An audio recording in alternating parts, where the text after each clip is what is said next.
بسم اللہ الرحمن الرحیم. ناظرین کرام، آپ دیکھ رہے ہیں آواز پاکستان عبدالباسط کے ساتھ. اس سے پہلے کہ میں اپنے موضوعات کی طرف آؤں، ایک انفارمیشن دینی ہے آپ کو کہ کچھ ناظرین کی خواہش پہ ہم آواز پاکستان کا جو وقت ہے وہ تبدیل کر رہے ہیں. انشاءاللہ اگلے ہفتے سے پیر سے بدھ آپ یہ پروگرام 11 بجے کی بجائے اب انشاءاللہ 10 سے 11 بجے تک دیکھیں گے. پروگرام کا وقت تبدیل ہو گیا ہے. 11 سے 11 کی بجائے اب 10 بجے یہ پروگرام انشاءاللہ شروع ہوا کرے گا. ناظرین، آج ہم پہلے سیگمنٹ میں ذرا افغانستان کی بات کرتے ہیں، اور خاص طور پہ جو صدر ٹرمپ نے اپنی state of the union address میں جو بات کی ہے وہ بھی آپ کو سناتے ہیں. لیکن اس سے پہلے میں صرف آپ کو بتاتا چلوں کہ میرے ساتھ آج ڈسکشن میں شامل ہوں گے محترم امتیاز گل، جو سینئر تجزیہ کار ہیں اور ہیڈ بھی ہیں centre for research and security studies کے. ان سے ہم بات کریں گے. لیکن اس سے پہلے کہ ہم اپنی گفتگو شروع کریں، آئیے پہلے دیکھتے ہیں کہ پریزیڈنٹ ٹرمپ نے اپنے state of the union address میں کیا کہا. Also accelerated our negotiations to reach, if possible, a political settlement in Afghanistan.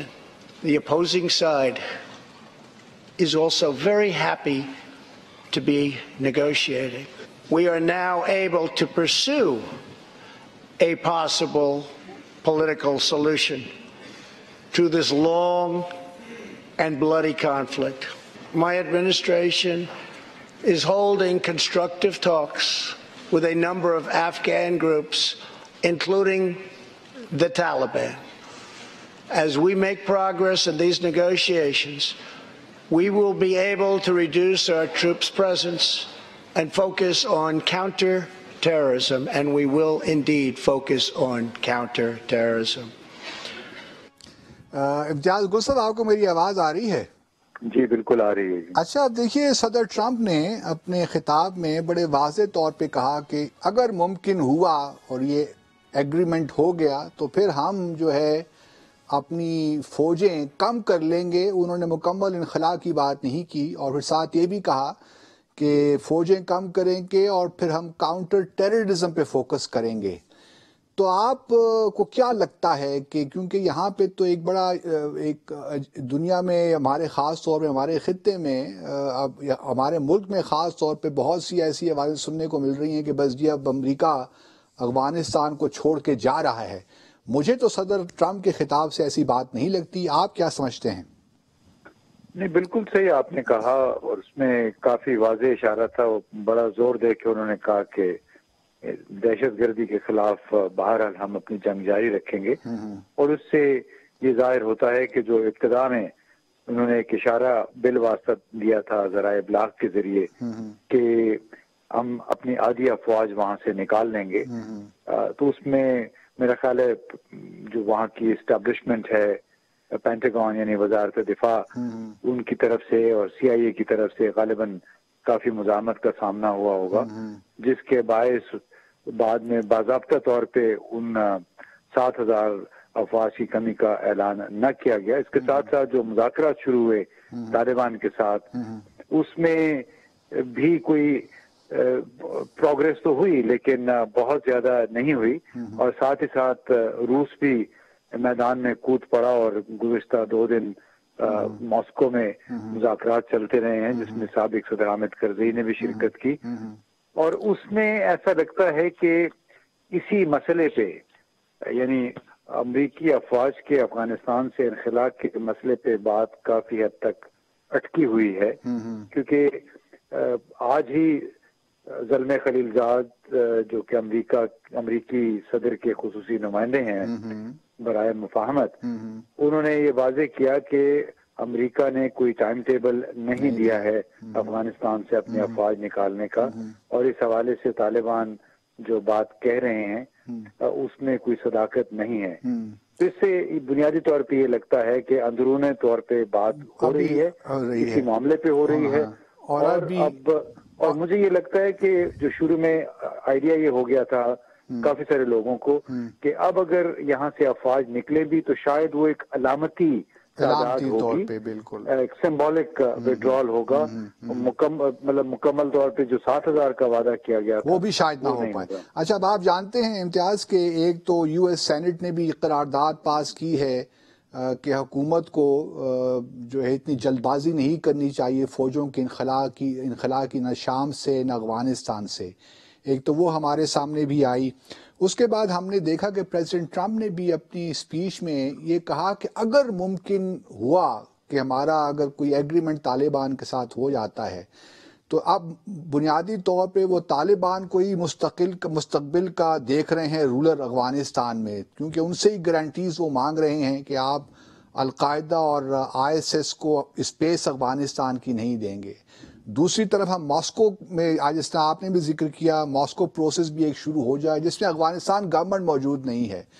تو یہ کیا کھچڑی پک رہی ہے؟ آپ کیا سمجھتے ہیں کہ اب واقعی طالبان بس اب آنا ہی چاہ رہے ہیں کابل میں اور اوور رن کر رہے ہیں افغان گورنمنٹ کو؟ میں نہیں سمجھتا کہ اس طرح ہوگا اور نہ ہی اس طرح ہونا چاہیے۔ افغانستان میں گزشتہ 17 برسوں کے دوران بہت خون بہا ہے، اسی کے باعث پاکستان میں بھی بہت خون خرابہ ہوا ہے۔ افغانستان ہی کو اسی عدم استحکام کی وجہ سے ہمارے مشرقی پڑوسی نے ایک سپرنگ بورڈ کے طور پہ استعمال کیا پاکستان کے اندر تخریب کاری کے لیے، دہشت گردی کے لیے۔ تو میرا خیال ہے اگر اچانک امریکی افواج نکل جائیں اور طالبان وہاں براہ راست حکومت میں آ جائیں تو اس سے خانہ جنگی کا ایک نیا سلسلہ شروع ہوگا، اور وہ خاص طور پہ پاکستان کے لیے مزید نقصان کا باعث بنے گا۔ تو میرا خیال ہے کہ اب طالبان ویسے بھی مکمل طور پہ تو نمائندہ ہیں بھی نہیں، نہ ہی ہمیں اس نقطۂ نظر کو پروموٹ کرنا چاہیے کہ طالبان کو دوبارہ حکومت میں آنا چاہیے۔ لیکن میرا اپنا یہ خیال ہے کہ طالبان کی جو خواہش ہے وہ یہ ہے کہ کسی طریقے سے ان کی حکومت کو علامتی طور پہ بحال کیا جائے، کیونکہ ان کو بہت تذلیل محسوس ہوئی تھی جس انداز میں اس حکومت کا خاتمہ ہوا تو تھا۔ آپ کو لگتا نہیں ہے کہ امریکہ بھی اب اسی کم از کم جو طالبان کی جو خواہش ہے اس کے قریب سے قریب تر ہوتا جا رہا ہے؟ کسی حد تک شاید ہو رہا ہے، لیکن میرا خیال ہے کہ طالبان نے بھی گزشتہ 17-18 برسوں کے دوران بہت کچھ سیکھا ہے، اور انہوں نے خود بھی، سہیل شاہین صاحب نے جو ان کے ایک ترجمان ہیں، انہوں نے بھی واضح کیا ہے کہ ہم اقتدار پہ مناپلی یا اجارہ داری نہیں چاہتے اور سب کو ساتھ لے کے چلنا چاہتے ہیں۔ تو میرا خیال ہے کوئی درمیانی راستہ ہی ہوگا مکمل طور پہ۔ نہیں تو درمیانی راستہ کیا ہو سکتا ہے امتیاز صاحب، جبکہ ابھی جولائی میں الیکشنز بھی ہونا مطلب شیڈیول تو ہیں، اب ہوتے نہیں ہوتے وی ڈو ناٹ نو۔ دوسری طرف ہم دیکھ رہے ہیں کہ ماسکو پروسیس میں افغان گورنمنٹ کو بالکل فارغ کر دیا گیا ہے۔ تو یہ جو معاملہ ہے مجھے تو نہیں لگتا کہ کچھ ایگریمنٹ امریکہ اور طالبان کے درمیان تو مجھے ممکن لگ رہا ہے کوئی ایسا ایگریمنٹ، جس طرح آپ بھی بالکل بجا فرما رہے ہیں کہ ایک طالبان کو دوبارہ کسی طور پہ فیسیلیٹیٹ کیا جائے کہ وہ حکومت میں آ جائیں، لیکن ایک لیجیٹیمیٹ پروسیس کے تھرو۔ اب وہ لیجیٹیمیٹ پروسیس کیا ہو سکتا ہے، ذرا اس پہ روشنی ڈالیے۔ دیکھیے، لیجیٹیمیٹ پروسیس تو یہی ہے کہ آپ پہلے اب طالبان کے ساتھ مذاکرات کریں، ان سے کچھ ضمانتیں مانگیں، اور پھر جو علاقائی ممالک ہیں جس میں چین، روس، پاکستان شامل ہیں، ان سے بھی ضمانت حاصل کریں کہ طالبان اپنے کیے ہوئے وعدے پہ قائم رہیں گے اور اقتدار پہ کلی قبضہ کرنے کی کوشش نہیں کریں گے، اور ایک تمام گروپوں پہ مشتمل کوئی عبوری نظام حکومت اس طرح کا بنایا جائے جو کہ افغانستان کے آئین کی پہ نظر ثانی کرے، طالبان کی خواہش بٹ عبوری حکومت ہیڈڈ بائی دا طالبان۔ جی سوری، دوبارہ بولیے گا۔ عبوری حکومت ہیڈڈ بائی دا طالبان۔ دیکھیے، وہی سٹیکنگ پوائنٹ ہے نا، اتنی آسانی سے افغان طالبان کو حکومت نہیں ملے گی اور نہ ہی میرا خیال ہے ملنی چاہیے۔ ابھی تو ایک مسئلہ یہ ہو رہا ہے کہ انکلوسیو گورننس ہونی چاہیے، انکلوسیو سیٹ اپ ہونا چاہیے جس میں طالبان بھی ہوں اور دوسرے لوگ بھی ہوں، کیونکہ 17 سال کے دوران جو وہاں پہ نظام بنا ہے اس کو مکمل طور پہ تلپٹ کرنا بھی تمام پروسیس کو ریورس کرنے کے مترادف ہے۔ آپ کو بھی معلوم ہے، بہت سارے لوگوں کو معلوم ہے کہ طالبان کا جو نقطۂ نظر ہے، جو ضابطہ حیات ہے وہ انتہائی تنگ نظر ہے، محدود ہے، اور اس میں نہیں سمجھتا کہ بہت سارے ممالک اس کی حمایت کریں گے۔ سیاسی قوت کے طور پہ انہیں ضرور مانا جا رہا ہے، ان کا اعتراف کیا جا رہا ہے، تمام بڑے ممالک ان کے ساتھ ہیں، لیکن یہ تصور کرنا یا توقع کرنا کہ اس بنیاد پہ انہیں مکمل حکومت مل جائے گی وہ بھی غلط ہے، اور نہ ہی میرا خیال ہے اس طرف جانا چاہیے۔ البتہ انہیں مکمل خارج کر کے اب یہ افغانستان میں امن قائم نہیں ہو سکتا، نہ ہی موجودہ حکومت کو۔ اور آپ نے جو الیکشنز کی بات کی، میں نہیں سمجھتا کہ جب تک یہ معاملات طے نہیں ہوتے ہیں امریکیوں اور طالبان کے درمیان، اس وقت تک صدارتی انتخابات بھی میرا خیال ہے ایک سوالیہ نشان رہے گا کہ واقعتاً وہ ہو بھی پاتے ہیں کہ نہیں۔ یہ بتائیے کہ رشیا نے ماسکو میں افغان گورنمنٹ کو کیوں مدعو نہیں کیا؟ نہیں، مدعو تو ان کو کیا تھا، وہ خود نہیں جانا چاہ رہے۔ پہلے دور میں بھی افغان حکومت نے انکار کیا تھا، اس میں تو وہ پیس کونسل کو بھیج دیا تھا، لیکن ظاہر یہ کیا جاتا ہے کہ ہائی پیس کونسل حکومت کا حصہ نہیں ہے بلکہ ایک خود مختار ادارہ ہے۔ تو اس میں ابھی البتہ بالکل نہیں بھیجا، اس لیے کہ ان کا وہ ناراضگی ہے امریکہ سے، اور جس طرح اشرف غنی صاحب نے امر اللہ صالح اور ان جیسے دوسرے لوگوں کو اپنے سسٹم میں شامل کیا، تو اس سے یہ ظاہر ہو رہا تھا کہ وہ امریکہ سے ناراض ہو کے اپنی ایک 1.5 انچ کی مسجد سجانا چاہتے ہیں۔ ڈاکٹر عبداللہ بھی ان کے ساتھ ہیں، لیکن میرا خیال ہے کہ وہ اب پورے نظام سے اب کافی حد تک irrelevant ہو گئے ہیں، اور جتنے ان کے ارد گرد دوسرے لوگ موجود ہیں، بڑے بااثر لوگ بھی ہیں اس میں، انہی میں سے کچھ لوگوں کو ساتھ ملا کے طالبان کو کے ساتھ شامل کر کے کوئی مخلوط عبوری نظام بنانے کی کوشش کی جائے۔ آپ کو رشیا کا کوئی اتنا اہم رول نظر آتا ہے افغانستان میں؟ مجھے ذاتی طور پہ کوئی خاص رول نظر نہیں آتا۔ نہیں، رشیا نے طالبان کو تسلیم کیا ہے ایک سیاسی قوت کے طور پہ، اور اسی وجہ سے غالباً ان کو اسلحے کی امداد بھی فراہم کی ہے گزشتہ 2-3 سال کے دوران۔ تو انہوں نے اپنا ایک کردار تو ادا کیا ہے، وہ کیونکہ وہ ریلیونٹ رہنا چاہ رہے تھے اس علاقائی جنگ میں، اور خاص طور پہ ایک ایسی صورتحال میں جب تاثر یہ بن رہا تھا کہ بھارتی ایک کردار افغانستان کے اندر شاید بڑھ جائے، امریکہ شاید اس کے حوالے کر دے، تو نہ تو چین کی یہ خواہش ہوگی کہ بھارت افغانستان میں کوئی عملی سیاسی کردار ادا کرے، نہ ہی روس کی خواہش ہوگی، اور نہ ہی پاکستان یہ چاہے گا۔ تو میرا خیال ہے یہ ایک اتحاد سا نیا بنا ہے، پاکستان، چین، روس، ایران، ترکی پہ مشتمل، اور they just threw their weight behind the Taliban, اور اسی وجہ سے امریکہ بھی مجبور ہوا کہ طالبان کو انگیج کرے، اور اب دیکھیے۔ لیکن شاید یہ بھی ضمانت ہے اس چیز کی کہ جو امریکہ اگر طالبان کے ساتھ انگیج کر رہا ہے تو کم از کم وہ اپنی پریزنس کو کسی نہ کسی سمبولک ہی صحیح، کوئی بیسس ہی صحیح، وہ شاید ریٹین کر سکے افغانستان میں۔ جی بلا شبہ، اب ظاہر ہے سب کی کوشش ہے، اور اس میں یہ بھی ایک بہت بڑا فیکٹر وسطی ایشیائی ریاستیں ہیں جو کہ اب بھی عملاً روس کی سیٹلائٹ ریاستیں ہیں، اور انہیں یہ خطرہ ہوتا ہے کہ بھلے دہشت گردی ہو یا منشیات ہوں، وہ افغانستان سے ہوتے ہوئے وسطی ایشیا کے رستے پھر ماسکو باقی روس کے علاقے تک پہنچتی ہیں، یا دہشت گردی کا خطرہ پیدا ہوتا ہے۔ میرا خیال ہے وہ چاہیں گے کہ اس علاقے میں ایسے اپنے اتحادی رکھیں جو دہشت گردوں کی روس کی طرف نقل و حرکت کو کنٹرول کرنے میں۔ تو آپ سمجھ رہے ہیں کہ پاکستان کی سفارتکاری ڈیلیور کر رہی ہے، کیونکہ کل جو سیٹ کام کے کمانڈر ہیں جنرل جوزف واٹل، انہوں نے تو کل پھر ایک بڑی کوئی اتنی اچھی جو ٹیسٹمنی دی ہے سینٹ کو، کوئی اتنی اچھی نہیں ہے ہمارے نقطہ نظر سے۔ تو پاکستان آپ سمجھتے ہیں کہ ٹھیک کس وقت سفارتکاری کر رہا ہے؟ دیکھیے، اس امریکی افسران جو مرضی کہیں، ایک حقیقت ہے کہ ان کے صدر نے تمام گیم پلان کو بھانپ لیا ہے۔ جو وزیر خارجہ پومپیو کو CIA سے لے کے اس دفتر میں بٹھایا، تو اس سے بھی ان کو آئیڈیا ہوگا کہ کس طرح انسائیڈ انفارمیشن لے کے آئے ہیں پومپیو، ان کو بتایا ہوگا۔ تو یہ جو جیو پولیٹیکل گیمز ہوتی رہی ہیں انڈیا کو ساتھ ملا کے، اور اس کا جو نقصان ہوا ہے خود امریکہ کو بھی، اس کے ساتھ ساتھ افغانستان اور پاکستان کو بھی، تو میرا خیال ہے صدر ٹرمپ یہ بھانپ گئے ہیں، اور وہ چونکہ بنیادی طور پہ ایک بزنس مین ہیں، تو ان کا یہ خیال ہے کہ اس قسم کی جو جیو پولیٹیکل گیمز ہیں اس کا وہ کسی کے فائدے میں نہیں ہے. اسی لیے انہوں نے بالواسطہ طور پہ روس چین کو بھی یہ ایک چیلنج دیا ہے کہ اگر آپ بھی یہاں پہ حالات درست کر سکتے ہیں تو اس میں اپنا حصہ ضرور ڈالیں. اوکے چلیں امتیاز، بہت شکریہ آپ کا، it's always pleasure talking to you, اور پھر انشاءاللہ آپ سے دوبارہ ہی ملاقات ہوگی. بہت شکریہ آپ کا. ناظرین مختصر سا وقفہ لیتے ہیں اور پھر اگلے سیگمنٹ میں کچھ جو اس وقت اندرونی حالات ان پہ بات کرتے ہیں، اور پھر آخری سیگمنٹ میں آپ کی کالز بھی لیں گے. ہمارے ساتھ رہیے.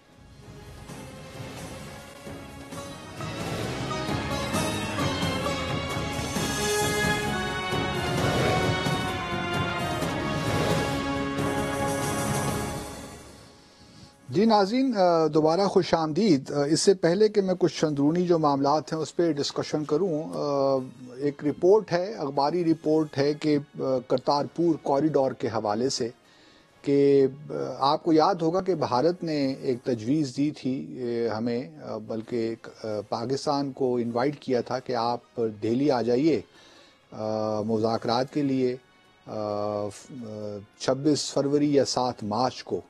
اور اس سے پہلے ہم نے بھارت کی ڈیلیگیشن کو پاکستان بلایا تھا کہ آپ فوراً آئیے تاکہ جو میکنزم ہے کرتارپور کوریڈور کا اس پہ کو فائنلائز کیا جائے.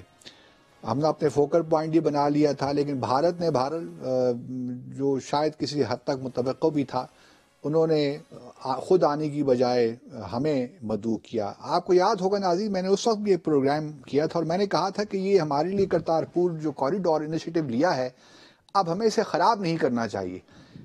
ہمیں جس اسپرٹ میں ہم نے یہ لیا ہے انیشیٹو، اب وہی اسپرٹ کو ریٹین کرنا چاہیے. لیکن اب مجھے کہیں کچھ ذرائع سے معلوم پڑ رہا ہے کہ ہماری حکومت نے انسٹیڈ آف جس طرح میں نے اس وقت تجویز کیا تھا کہ ہمیں پہلے کوئی ڈیٹ دے دینی چاہیے کہ ہم تو 26 فروری سے پہلے آ جائیں گے اور ہم دہلی آنے کے لیے بھی تیار ہیں. لیکن اب مجھے کچھ اڑتی خبریں مل رہی ہیں کہ پاکستان شاید یہ انفارملی پروپوز کیا ہے بھارت کو کہ ہم 12 مارچ کو میٹنگ کر لیتے ہیں کرتارپور دربار صاحب میں ہی، اسی کرتارپور ہے پاکستان سائڈ پہ. اب یہ سارا انفارملی ہو رہا ہے، لیکن میں ابھی بھی اپنی حکومت کو یہی تجویز کروں گا کہ ایک آپ نے اچھا انیشیٹو لیا تھا جس کا تعلق سکھ برادری سے تھا، ان کے مذہب سے تھا، ایک بڑی درینہ خواہش تھی جو ہم نے پوری کی. اب اس انیشیٹو کا جو اثر ہے اس کو زائل مت ہونے دیجئے. میرے خیال میں اس انیشیٹو کو، یہی ڈپلومیسی کا طریقہ ہے. اگر آپ نے ایک اچھا انیشیٹو لیا ہے تو پھر کوشش یہی ہونی چاہیے کہ اس انیشیٹو سے جتنا بھی آپ مائلیج ڈرا کر سکتے ہیں وہ آپ کیجئے. تو ہمیں اس سے کوئی فرق نہیں پڑتا، کیونکہ یہ کوئی پولیٹیکل بحث نہیں ہے کرتارپور کوریڈور کی. یہ ایک ریلیجس معاملہ تھا اور ہم نے بڑا اچھا کیا کہ اتفاق کیا. اب اس کو اسی کانٹیکس میں رہنے دیجیے. اب اس کو پولیٹیکل جو ہے گیو اینڈ ٹیک کا مسئلہ پاکستان کو بھی نہیں بنانا چاہیے میرے خیال میں. اور میں پھر اپنی حکومت کو یہی تجویز کروں گا کہ آپ چلے جائیے انڈیا. اب تو خیر آج 7 فروری ہو گئی ہے، آپ پہلے بھی جا سکتے ہیں، ان کو تجویز کیجیے. آپ 26 فروری کو ہی چلے جائیے نیو دہلی. تو اس کو کنٹروورشل مت بنائیے میرے حساب سے. اور بہت سی چیزیں جس پہ ہم مذاکرات بھی کریں گے بھارت کے ساتھ، اور خوب ڈٹ کر کریں گے، خاص طور پہ جموں و کشمیر کا جو تنازع ہے. لیکن یہ اب آپ نے انیشیٹو لیا ہے تو اس کو اسی اسپرٹ میں رہنے دیجئے. اب اس میں پالیٹکس مت لائیے پلیز میرے حساب سے. لیکن بہرحال ہماری حکومت بہتر سمجھتی ہے. میرا اپنا یہ خیال تھا اور میں یہی، اگر میں حکومت میں ہوتا تو یہی تجویز دیتا کہ ہمیں بہرحال اس کو اسی اسپرٹ میں اس سارے معاملے کو آگے لے جانا چاہیے، تاکہ نومبر میں یہ کوریڈور آپریشنل ہو. اور جو ہم نے وعدہ کیا ہے سکھ برادری سے، ہم لگیں کہ ہم بالکل اس کو پورا کرنا چاہتے ہیں. دوسری طرف ناظرین، پاکستان میں آج ہمارے جو انفارمیشن منسٹر ہیں انہوں نے آج بڑے بھرپور طریقے سے یہ ڈیمانڈ کیا ہے، بڑے بہت زور دے کر کہ شہباز شریف صاحب کو اب استعفیٰ دے دینا چاہیے پبلک اکاؤنٹس کمیٹی کا. اور وجوہات وہی ہیں کہ وہ نیب کے جو ہیں اس وقت انویسٹیگیشن نیب ان کے خلاف کر رہی ہے، اور ان کا کہنا یہ بھی تھا کہ پی اے سی کو وہ استعمال کر رہے ہیں تاکہ وہ نیب کی حراست میں نہ جائیں. اور یہ ہے کہ اور پھر صرف وہ نہیں بلکہ اور لوگوں کو بھی، اور ان کا ریفرنس شاید وہ خواجہ سعد رفیق تھے، کہ ان کو بھی شاید پی اے سی میں لانا چاہ رہے ہیں شہباز شریف صاحب، تاکہ وہی پروڈکشن آرڈر ہوا کرے اور وہ آ جایا کریں جیل سے باہر. تو یہ جہاں تک، اور یہ سارا ٹریگر ہوا ہے کل علیم خان جو سینئر صوبائی وزیر ہیں پنجاب کے، ان کی گرفتاری سے، کیونکہ انہوں نے گرفتار ہونے کے فوراً بعد اپنا استعفیٰ پیش کر دیا. وہ بھی منظور تو نہیں ہوا، لیکن بہرحال وہ وزیر اعلیٰ پنجاب کی ٹیبل پہ ہے. اب یہ کہاں تک مطالبہ صحیح ہے؟ قانونی طور پہ تو اس مطالبے میں کوئی ایسا مسئلہ نہیں ہے. کوئی شہباز شریف صاحب از ناٹ obliged قانونی اعتبار سے کہ وہ استعفیٰ دیں، کیونکہ ابھی کوئی چیز ثابت نہیں ہوئی. یہ الگ بات ہے کہ اخلاقی طور پہ مورل ہائی گراؤنڈ لینے کے لیے دنیا بھر میں ایک معاملہ ہوتا ہے کہ انسان اپنے ضمیر کے مطابق کوئی فیصلہ کرتا ہے. اگر الزام بھی لگ جاتا ہے اور اگر انسان کسی اہم پوزیشن پہ ہوتا ہے تو وہ اس پوزیشن سے الگ ہو جاتا ہے کہ جب تک میں اپنے آپ کو معصوم نہ کر لوں پروف، اس وقت تک میں یہ پوزیشن میں واپس نہیں آؤں گا. لیکن ہمارے ہاں چونکہ ان چیزوں کا رواج ابھی کم ہے، اور پھر دیکھا جائے تو پی اے سی کا جو معاملہ ہے اس کو شہباز شریف صاحب نے بڑے زبردست طریقے سے استعمال بھی کیا ہے نیب کی جو حراست ہے اس سے بچنے کے لیے، اور پھر وہ بیمار بھی ہیں. مجھے یہ سمجھ نہیں آتا کہ ہمارے سیاستدان جب احتجاج کا عمل شروع ہوتا ہے تو وہ بیمار ہو جاتے ہیں، چاہے وہ ڈاکٹر عاصم ہوں، شرجیل میمن ہوں، شہباز شریف صاحب ہوں یا حنیف عباسی صاحب ہوں. ٹھیک ہے، اللہ تعالیٰ ان سب کو صحت دے، لیکن اگر انسان بیمار ہو جائے یا کسی اہم پوزیشن میں بھی ہو تب بھی اس کو الگ ہو جانا چاہیے. اب اگر شہباز شریف صاحب علیل ہیں، طبیعت ٹھیک نہیں ہے، وہ نیب میں اپنی پیشی نہیں بھگت سکتے، تو پھر پی اے سی کی کارروائی کو کس طرح آگے لے کر چلیں گے؟ ایک بیمار شخص کو تو پھر اپنی صحت پہ توجہ دینی چاہیے، نہ کہ پھر پی اے سی کی جو ایکٹیویٹیز ہیں وہ بھی تو متاثر ہو سکتی ہیں.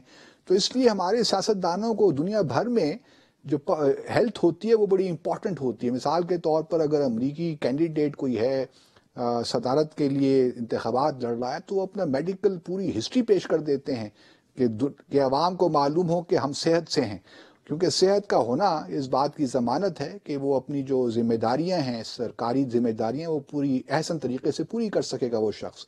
تو ہمارے ہاں تو اوے کوئی بگڑا ہوا ہے، اس لیے کچھ سمجھ نہیں آتا کہ بیمار لوگ بھی، میں کسی کے خلاف بات نہیں کر رہا، سب کو اللہ تعالیٰ صحت دے، لیکن اگر آپ بیمار ہیں تو پھر آپ اپنی صحت پہ توجہ دیجئے، نہ کہ پی اے سی کو یوز کیجئے یا اور کسی سرکاری پوزیشن کو یوز کیجئے.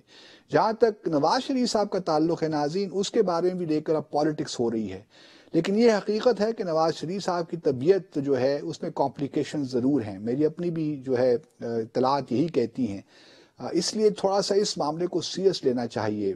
یہ جو اور وہ بات کسی حد تک ٹھیک ہے، انسان کو فرسٹریشن ہو جاتی ہے، اور جب ایک ہسپتال سے دوسری ہسپتال اور دوسری سے تیسری ہسپتال، تو آج ان کو لگبھگ جیل منتقل کر دیا گیا ہے. اور پھر یہ نواز شریف صاحب کے لیے بھی امپورٹنٹ اس لیے تھا کہ وہ شاید پاکستانی عوام کو بتانا چاہتے تھے کہ میں کوئی ڈیل نہیں کر رہا، نہ کوئی ڈیل کا میں این آر او کا طالب ہوں، مجھے آپ جیل بھجوا دیجیے. اور میرے خیال میں یہ ٹھیک فیصلہ انہوں نے کیا ہے، کیونکہ پچھلی بار کارگل کے بعد اور کو کے بعد جب وہ سعودی عرب چلے گئے تھے تو پارٹی میں بہت سے لوگ ان سے نالاں بھی تھے، ناراض بھی تھے کہ آپ ہمیں چھوڑ کر آپ سعودی عرب خود چلے گئے ہیں. تو وہ تاریخ میرے خیال میں نواز شریف صاحب نہیں دہرانا چاہیں گے. وہ یہی چاہیں گے کہ پاکستان میں رہیں اور ایک اچھی لیگسی چھوڑ کے جائیں. اور پھر ان کی نظر اپنی بیٹی کی جو سیاسی مستقبل ہے اس پہ بھی ہے. اگر وہ ایون فیلڈ جو کیس ہے اس سے بری ہو جاتی ہیں، ایکوئٹ ہو جاتی ہیں، کیونکہ وہ ریویو ہونے والا ہے اس کا بھی اسلام آباد ہائی کورٹ میں، تو پھر ان کے لیے، مریم نواز کے لیے تو تمام سیاسی راہیں کھل جائیں گی. تو یہ تمام جو ہے اس وقت میں نہیں سمجھتا کہ نواز شریف صاحب کوئی باہر جانے کی تیاری کر رہے ہیں. ان کا انٹرسٹ یہی ہے، اور اس بار وہ بڑے میں سمجھتا ہوں کہ بڑی کنوکشن کے ساتھ وہ اپنا کیس لڑیں گے. اگر ان کو جیل ہو بھی جاتی ہے تو وہ جیل میں ہی رہنا پسند کریں گے، نہ کہ سعودی عربیہ یا کسی اور ملک جانا چاہیں. تو ایک مختصر سا ناظرین وقفہ لیتے ہیں اور اس کے بعد پھر آتے ہیں، آپ کی کالز بھی لیں گے، ہمارے ساتھ رہیے.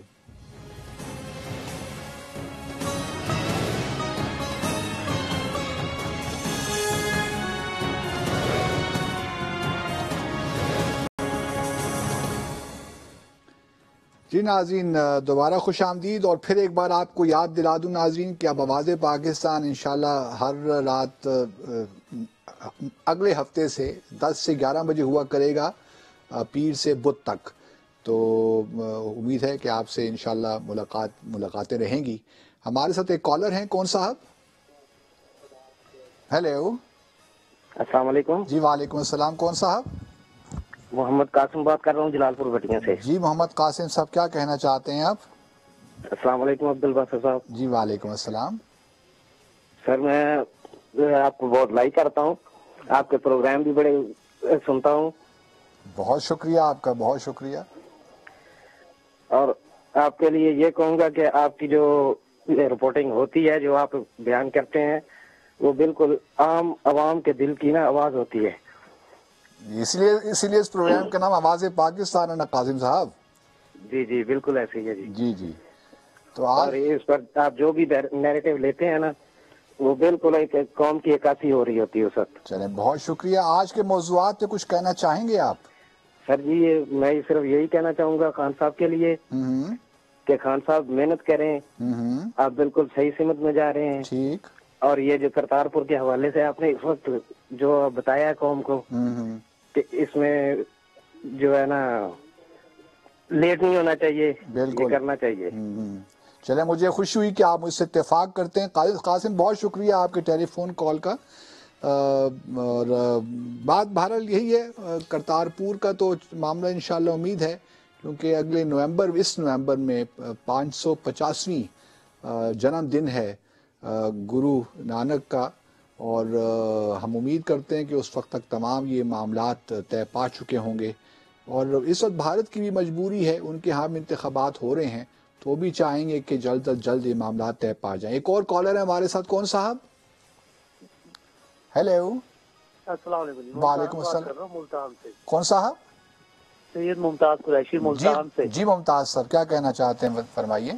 سر آپ سے بڑی خوشی ہوئی بات کر کے. آپ سے معلوم کرنا چاہتا تھا کہ اگر آپ سے میں پوچھوں کہ ون لائنر اتنا جو 70 سال سے ہمارے بگاڑ ہوا ہے، اس کا ذمہ دار کون سا ادارہ ہوگا؟ او مائی گاش. میرے خیال میں عوام ذمہ دار ہیں اس سب کے. دیکھیں معاملہ یہ ہوتا ہے کہ ہم لوگ، میرے اپنے خیال میں ہمارا جو بہت سی وجوہات ہیں، اتنی ویریبلز ہیں کہ آپ کسی ایک شخص یا کسی ایک ادارے کو ذمہ دار نہیں ٹھہرا سکتے. میں سمجھتا ہوں کہ بحیثیت مجموعی ہم ساری قوم ذمہ دار ہیں، کیونکہ جو ہماری اوریجنل جو قائد کا ایک آئیڈیا تھا پاکستان کو لے کر، اس سے ہم دور ہوتے چلے گئے. پھر 70s میں ہم نے دیکھا ایسٹ پاکستان ہم سے الگ ہو گیا. اس کی بھی وجوہات ہیں. کچھ اداروں نے اوور اسٹیپ کیا اپنے مینڈیٹ سے. پھر جو جمہوری حکومتوں کو موقع ملا، انہوں نے کھلواڑ کیا پاکستان کے ساتھ. پھر بیوروکریسی کا بڑا نیگیٹو رول رہا ہے. پھر عوام کا بھی دیکھیے جو ہماری اخلاقی انحطاط ہوا ہے. ہم بہت میٹریلسٹک ہو گئے ہیں، ہر چیز کو چیزوں کے انداز سے دیکھتے ہیں. ہرس بڑھ گئی ہے ہمارے ہاں، اخلاقی انحطاط. تو بہت سی ہمارے تعلیمی نظام درم برم ہو گیا. تو کس چیز کا ذکر کریں؟ تو ساری حکومتیں بھی ذمہ دار ہیں اور عوام بھی ذمہ دار ہیں. ایک اور کالر ہے ہمارے ساتھ. کون صاحب؟ ہیلو. ہیلو. جی السلام علیکم. جی وعلیکم السلام. کون صاحب؟ جی محمد عمران چیمہ. جی عمران صاحب، کیا کہنا چاہتے ہیں؟ جی فرمائیے عمران صاحب، آپ کی آواز آ رہی ہے ہمیں. جی آواز آ رہی ہے. جی فرمائیے کیا کہنا چاہتے ہیں. آپ ٹی وی پہ ہیں اس وقت، آپ کو قوم سن رہی ہے. جی میں عبدالباسط صاحب سے بات کرنا چاہ رہا تھا کہ عمران خان صاحب نے جو یہ اسٹیپ لیا ہے کرتارپور بارڈر والا. جی میں بول رہا ہوں. یہ میڈیا کو اس بات کو مزید اپریشیٹ کرنا چاہیے اور مزید اجاگر کرنا چاہیے، کیونکہ بھارت کو مزید پتہ چلنا چاہیے کہ ہماری حکومت کا اور ہماری عوام کا، ہمارا اپنی اقلیتوں کے ساتھ ہمارا کیسا مثبت رویہ ہے. بالکل. اور ہم اپنی اقلیتوں کے ساتھ کس طرح محبت سے پیش آتے ہیں. بالکل. اور آپ کو بھی یہ جو ہے انسانی حقوق کی پامالی نہیں کرنی چاہیے، جس طرح آپ نے کشمیر میں بربریت کا مظاہرہ کر رہے ہیں اور ہمارے بے گناہ معصوم بچوں کو، ہماری ماؤں کو، بہنوں کو، بیٹیوں کو عصمت دری، اس کی ہم پرزور مذمت کرتے ہیں. اور پاکستان سے سیکھیں کہ اقلیتوں کے ساتھ کس طرح ہم مثبت رویہ اختیار کرتے ہیں، اور آپ جو بڑی جمہوریت کا دعویٰ کرتے ہو، اس طرح انسانی حقوق کی پامالی کرنے والی جمہوریت کی ہم بھرپور مذمت کرتے ہیں۔ بہت شکریہ چیمہ صاحب آپ کے ٹیلی فون کال کا، بالکل آپ نے درست فرمایا، اور میں بھی یہی اپنی جو سبمیشنز ہیں اس میں یہی کہنا چاہ رہا تھا حکومت سے کہ کرتارپور کوریڈور کو دوسرے معاملات کے ساتھ مکس نہیں کریں، اس کو وہیں جہاں یہ معاملہ ہے وہیں رہنے دیجیے، اس کو اس طرح ہی پرسو کریں۔ اور ایک اور کالر ہے ہمارے ساتھ، کون صاحب؟ ہیلو جی کون صاحب بول رہے ہیں؟ محمد احمد رحیم یار خان سے بات کر رہا ہوں۔ جی احمد صاحب فرمائیے، کیا کہنا چاہتے ہیں؟ میں عبد الباسط صاحب سے بات کرنا چاہتا ہوں۔ جی میں بول رہا ہوں، فرمائیے، آپ کی آواز آ رہی ہے مجھے۔ میں یہ کہنا چاہتا ہوں کہ یہ جو ڈیل والا معاملہ کی آپ بات کر رہے تھے، ہاں جی، یہ جو شیخ رشید صاحب ہیں اور ان کے جو پنجاب کے وزیر اطلاعات ہیں، یہ جو باتیں کرتے ہیں ان کو تھوڑا خاموش رہنا چاہیے۔ بالکل، میں آپ سے 100% اتفاق کرتا ہوں، کیونکہ جتنا زیادہ یہ لوگ بولتے ہیں اس سے سیاسی ٹیمپریچر ہائی ہو جاتا ہے۔ میں پہلے بھی کئی بار کہہ چکا ہوں، اور میں محمد احمد صاحب کی اس بات سے بالکل اتفاق کرتا ہوں، حکومت کا یہ کام ہونا چاہیے کہ سیاسی ٹیمپریچر کم ہو، نیچے آئے، اور گورننس کی طرف توجہ دیں، ڈیلیوری کریں، اور جب اگر سیاسی ماحول ٹینس رہے گا، اس میں کشیدگی رہے گی، تو پھر گورننس کی طرف معاملات نہیں جاتے۔ تو حکومت کا تو بنیادی پہلے کام یہی ہونا چاہیے کہ ماحول بہتر رہے، قومی ماحول، سیاسی ماحول بہتر رہے، تاکہ ان کا جو فوکس ہے وہ پرفارمنس پہ ہو۔ لیکن بدقسمتی کے ساتھ اب 5-6 ترجمان وزیر اعظم نے اپنے رکھ لیے ہیں، تو اب انہوں نے اپنی کارروائی تو دکھانی ہے، اور ایک نے ایک دوسرے سے بڑھ کر کارروائی دکھانی ہے، تو یہ مقابلہ بھی ایک قسم کا شروع ہو چکا ہے جہاں تک مجھے لگتا ہے۔ بہرحال اللہ ہم سب کا حامی و ناصر ہو۔ ناظرین، اگلے ہفتے پیر کے دن انشاءاللہ آپ سے 10 بجے ملاقات ہوگی۔ آواز پاکستان دیکھنا مت بھولیے گا۔ اللہ حافظ، پاکستان زندہ باد۔